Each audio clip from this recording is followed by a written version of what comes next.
Bonjour. Alors, je précise que je présente des cas cliniques, donc je vous demande de ne pas filmer, de ne pas prendre de photos.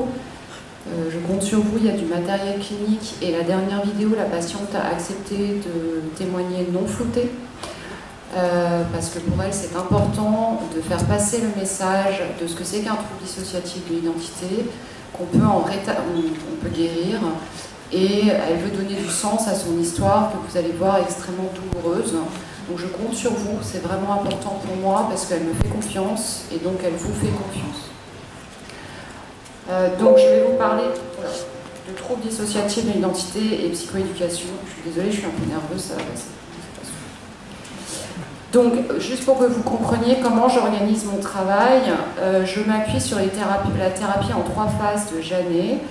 Donc je pars de la phase de stabilisation dans laquelle nous allons établir une relation thérapeutique stable où on va activer les ressources et les capacités à réguler les émotions de nos patients, dans lequel on va inclure la psychoéducation. Bien sûr, ces 3 choses se font de manière concomitante et il faut savoir que ces 3 choses-là peuvent, chez nos patients troubles dissociatifs d'identité, durer plusieurs années.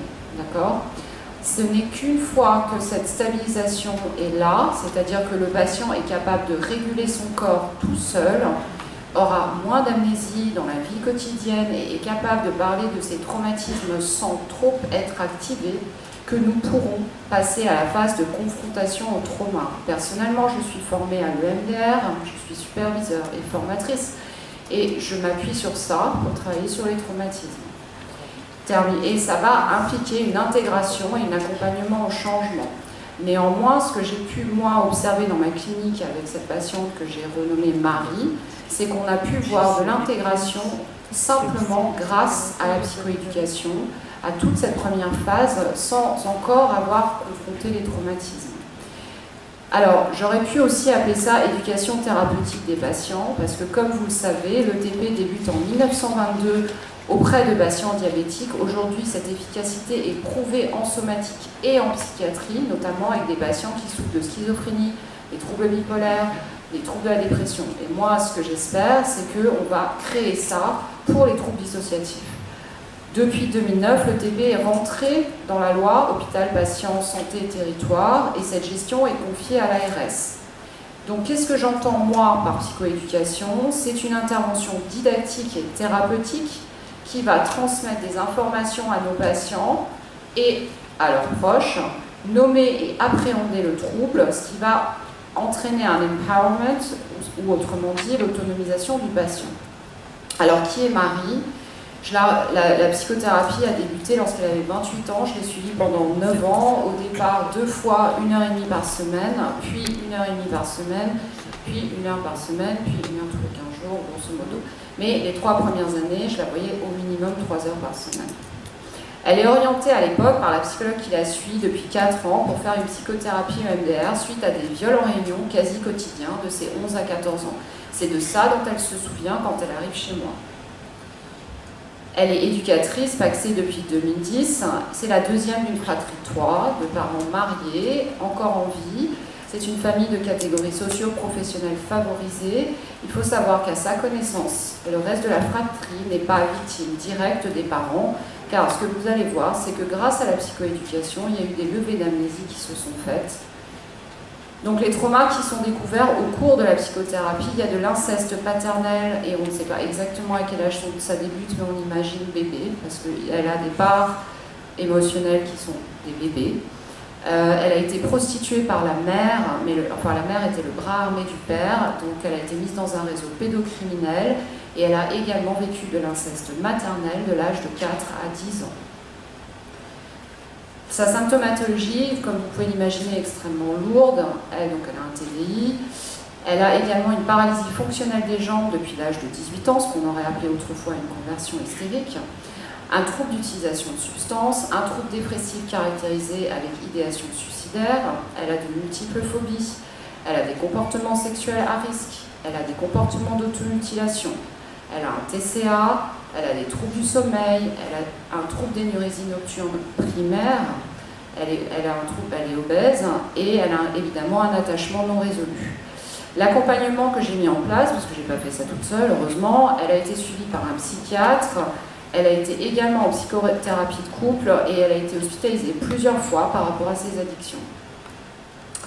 Donc qu'est-ce qu'on entend par psychoéducation? Il faut savoir que les patients souffrant de TDI arrivent en consultation sans connaître ni comprendre leurs troubles. Alors, comme le disait Eric tout à l'heure, avec les réseaux sociaux actuellement, on a des patients, j'en ai une qui est arrivée via réseaux sociaux en me disant qu'elle était TDI. Effectivement, elle l'est. Donc on peut aussi voir du bon dans les réseaux sociaux. Malheureusement, j'ai aussi beaucoup de patients qui arrivent chez moi en me disant je suis TDI et qui ne le sont pas. Comment on repère vraiment, donc mes collègues vous l'ont dit, mais je veux dire le repère essentiel, ce que nous explique notre collègue Suzette Boone, qui est la spécialiste du diagnostic au niveau européen, il faut vraiment qu'il y ait de l'amnésie dans la vie quotidienne. Et on ne parle pas d'amnésie du genre je ne me souviens plus si j'ai acheté une bouteille de lait, on parle soit de fugue dissociative, comme l'a pu me raconter une autre patiente, je me suis retrouvée dans les bras de quelqu'un et ça faisait 3 mois que j'étais pas là, une vraie fugue dissociative, ou bien Marie qui régulièrement m'appelait en disant je suis dans une gare, Emmanuel, je ne sais pas où je suis, je ne sais pas comment je suis arrivée là, ou bien des choses, des amnésies de la vie quotidienne un peu plus simples, mais qui sont quand même inquiétantes. Mon frigo est plein et je ne me souviens pas l'avoir rempli. D'accord? Ou je retrouve des choses dans mon placard, je suis toujours habillée en noir et d'un seul coup j'ai un truc jaune poussin dans mon placard. C'est de ça dont on parle. D'accord?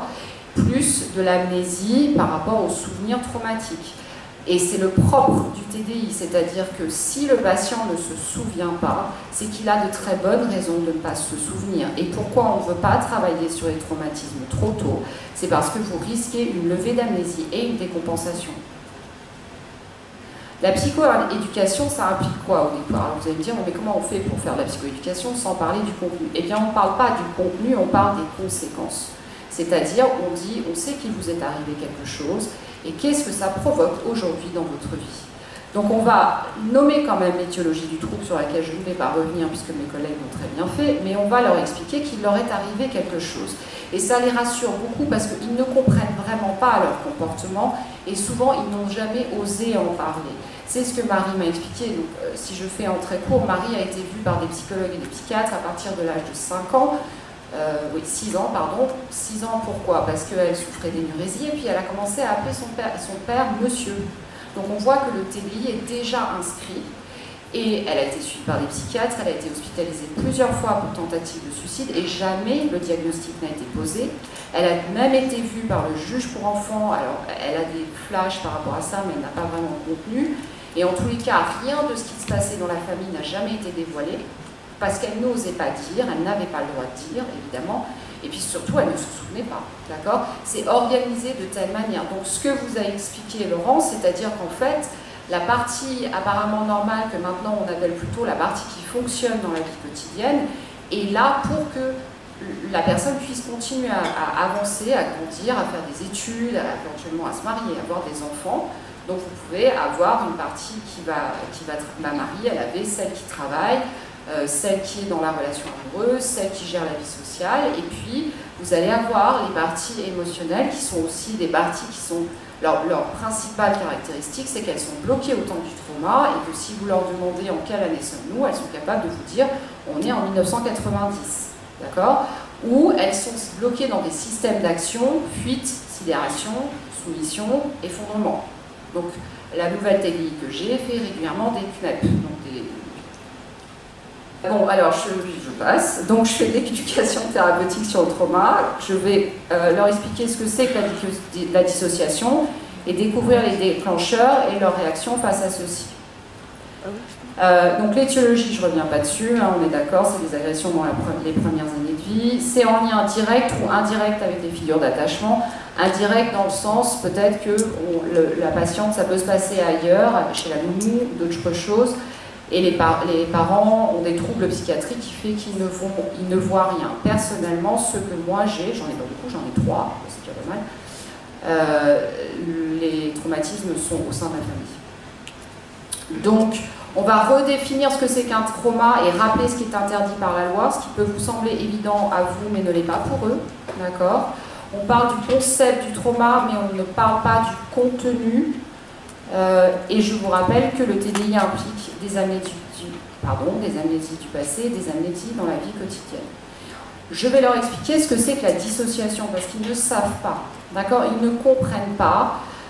Donc j'utilise des échelles telles que l'EED, qui sont normalement des auto-questionnaires. Je ne vous conseille pas de les faire passer en auto-questionnaire, mais vous pouvez les utiliser comme des grilles, presque comme un guide d'entretien. Donc c'est là-dedans que vous allez avoir des questions du type est-ce que ça vous arrive de vous retrouver quelque part sans savoir comment vous y êtes arrivé. Et là on demande systématiquement un exemple, d'accord. Dans le SQ20, ce qui est extrêmement important, qui est sur les symptômes dissociatifs somatoformes, vous avez des questions du type est-ce que vous avez des douleurs lorsque vous urinez? Alors, il y a toujours la cause médicale, et lorsqu'il n'y a pas de cause médicale, on explique que c'est un symptôme dissociatif somatoforme. Et j'ai un patient qui a ça, qui voyait des urologues depuis 10 ans, et du jour au lendemain, alors c'est pas toujours aussi magique, hein, mais pour lui ça l'a été, il m'a dit, tu sais quoi, j'ai plus mal. Depuis que tu m'as expliqué, alors je tutoie mes patients, c'est un autre débat, mais voilà. Depuis que tu m'as expliqué ça, bah c'est parti. Depuis que j'ai compris que c'était un symptôme dissociatif, c'est parti. Alors, c'est rarement aussi magique, mais ça arrive. J'utilise des schémas pour expliquer la dissociation, et Marie va vous en reparler de vive voix.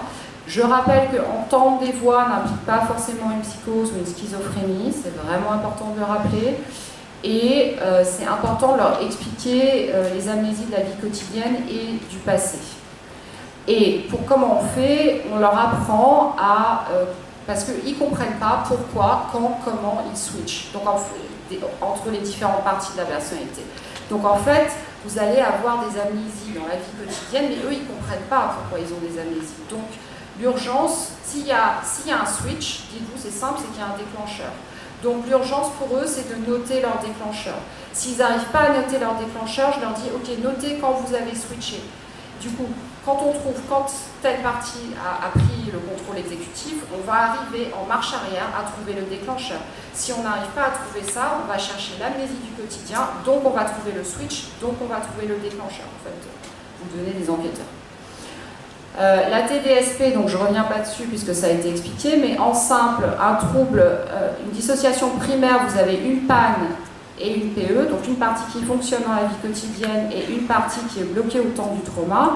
Dans le trauma complexe, vous allez avoir une partie qui fonctionne dans la vie quotidienne et plusieurs parties bloquées au temps du trauma. Et chez les TDI, vous avez plusieurs pannes et plusieurs PE qui sont, comme vous voyez, même pas rattachées, hein, c'est-à-dire qu'elles sont très très loin et même pas en lien, c'est-à-dire que c'est pour ça que vous n'y avez pas du tout accès. Donc on veut leur apprendre à reconnaître ces schémas-là, ça se fait pas, ça prend beaucoup de temps. Hein.